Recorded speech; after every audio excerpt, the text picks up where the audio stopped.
ഞാൻ ആദ്യം അഭിലാഷിനെ അഭിനന്ദിക്കുക. കാരണം നമ്മളെ മതേതരത്തെ പഠിപ്പിക്കാൻ ലീഗാരനെ കൊണ്ടോന്നല്ലോ.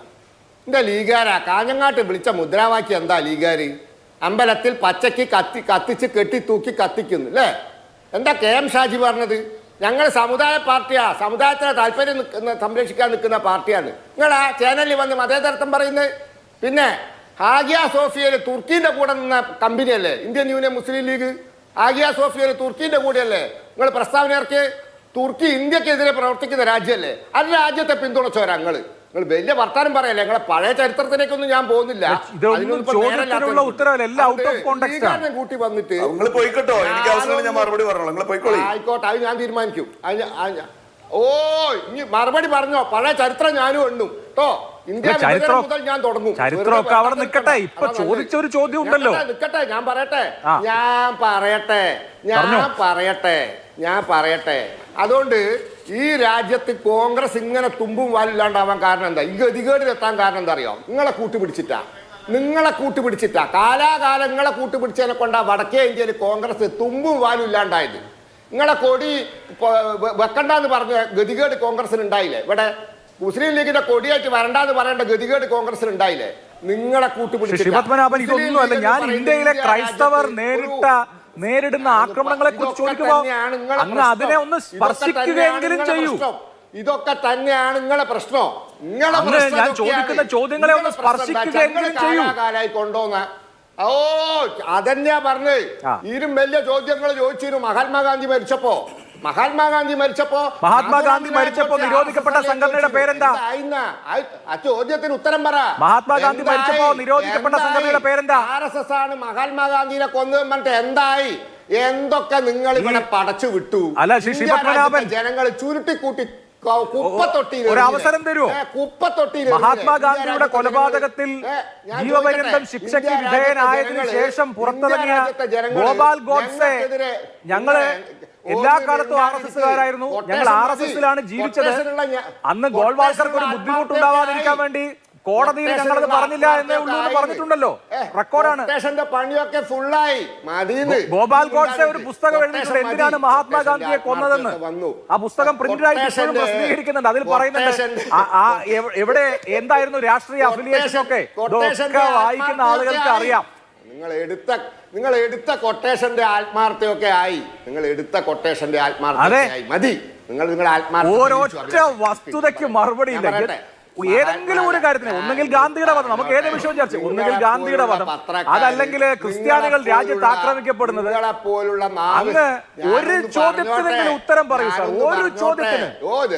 രാത്രി വീട്ടിൽ പോയി കിടന്ന് ഉറങ്ങുമ്പോ ഞാൻ ചോദിച്ച ഒരു ചോദ്യത്തിന് ഉത്തരം പറഞ്ഞു ഒരു ചാരിതാർത്ഥത്തോടെ ഉറങ്ങാലോ. ഉത്തരം പറയട്ടെ. അത് പറയൂ. എന്റെ സൗകര്യത്തിന് ഞാൻ ഉത്തരം പറയും. സൗകര്യമുള്ളതേ പറയുന്നു, ചോദ്യത്തിന് ഉത്തരവില്ല. സംസാരിക്കാൻ സമ്മതിക്ക്. നാവിനെല്ലില്ലാത്ത നിങ്ങളെപ്പോലെ നാവിനെല്ലില്ലാത്ത പത്രക്കാര് പറഞ്ഞതല്ലേ RSS പത്രക്കാര് ഇതൊക്കെ കേരളത്തിലെ ജനങ്ങൾ കാണുന്നതുകൊണ്ടാണ്. മാനവും ഉളുപ്പുമില്ലാതെ ഈ പടവലങ്ങിക്ക് കല്ലുകെട്ടിയതുപോലെ നിങ്ങൾ താഴോട്ട് വളർന്നുകൊണ്ടിരിക്കുന്നത് ഈ നാക്കിനെ എല്ലുള്ളതുകൊണ്ടാണ്. അതുകൊണ്ടാണ് 20% വോട്ടുണ്ടായിരുന്നത്, ഇപ്പൊ 14.2% വോട്ടായത്. ഗാന്ധിനെ കൊന്നത് RSS. നിങ്ങളെ പോലുള്ള ഉളുപ്പില്ലാത്ത ഒരു കൊല്ലം മുമ്പ് 18%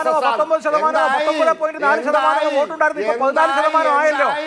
ഇതിങ്ങനെ ആളുകളെ ഇതുപോലെയുള്ള ആളുകളെ ടിവിയിൽ വരുന്നതിന്റെ ഗുണമാണ് കേട്ടോ.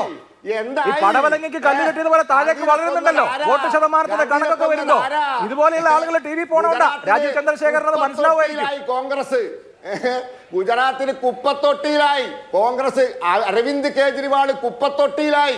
പള്ളി ആക്രമിച്ചത് അരവിന്ദ് കേജ്രിവാളിന്റെ പാർട്ടിക്കാരനാണ്. ഡൽഹി ക്രിസ്ത്യാനികൾ നേരിടുന്ന തെരഞ്ഞെടുപ്പിന്റെ തലേ ദിവസം അരവിന്ദ് കേജ്രിവാൾ ആക്രമിച്ചത് ഗാന്ധിയുടെ വധം മനസ്സിലായില്ലേ? അരവിന്ദ് കെജ്രിവാളും ഇതും തമ്മിൽ എന്താ ബന്ധം? അരവിന്ദ് കെജ്രിവാളിന്റെ പേര് കേട്ടിട്ട് തന്നെ നാളുകളായി. എന്തിനാണ് VHPക്കാർ കരോൾ ആക്രമിക്കുന്നത്? എന്തിനാണ് പള്ളി ആക്രമിക്കുന്നത്? എന്തിനാണ് കുർബാന തടസ്സപ്പെടുത്തുന്നത്? എന്തിനാണ് സാന്താക്ലോസിന്റെ മുഖം മൂടി വിൽക്കാൻ സമ്മതിക്കാത്തത്? ഇത് ചോദിക്കുമ്പോ കെജ്രിവാൾ ഗുജറാത്ത് എന്നൊക്കെ പറയാണ്. ചെലവാവാത്ത സാധന ഏത് എന്തെങ്കിലും ഒരു ചോദ്യത്തിനുള്ള ഉത്തരം നമ്പർ ഇറക്കി കേട്ടോ. എനിക്കും അതേ പറയാനുള്ളൂ. ഈ ഇറക്കിയ നമ്പറൊക്കെ വളരെ നിലവാരമുള്ള നമ്പറായിരുന്നു എന്ന് ജനങ്ങൾ വിലയിരുത്തുന്നുണ്ടേ. കോൺഗ്രസ് 0. ഇറക്കിയ നമ്പറൊക്കെ വളരെ മികച്ച നമ്പറുകളായിരുന്നു എന്ന് ജനം വിലയിരുത്തുന്നതിന്റെ പ്രതിഫലനം എന്തായാലും കാണാനുണ്ട് നമ്മുടെ നാട്ടിൽ. അതെന്തായാലും നല്ല കാര്യം തന്നെ. പൊട്ടി പാളീസായി ചവറ്റ് കൊട്ടയിലായി മഹാരാഷ്ട്ര ഗാന്ധിന്റെ പ്രവർത്തന മണ്ഡലം ബോംബെ സാന്താക്ലോസിന്റെ മുഖംമൂടി വെക്കുന്നത് തടയുന്നത് എന്തിനാണ്? കരോള് തടയുന്നത് എന്തിനാണ്? കുർബാന തടയുന്നത് എന്താണെന്ന് ചോദിച്ചാൽ മഹാരാഷ്ട്രയിൽ പൊട്ടി, ഗുജറാത്തിൽ പൊട്ടി എന്നൊക്കെയാണ് ഉത്തരം. എന്തൊരു കഷ്ടമാണ് സാർ.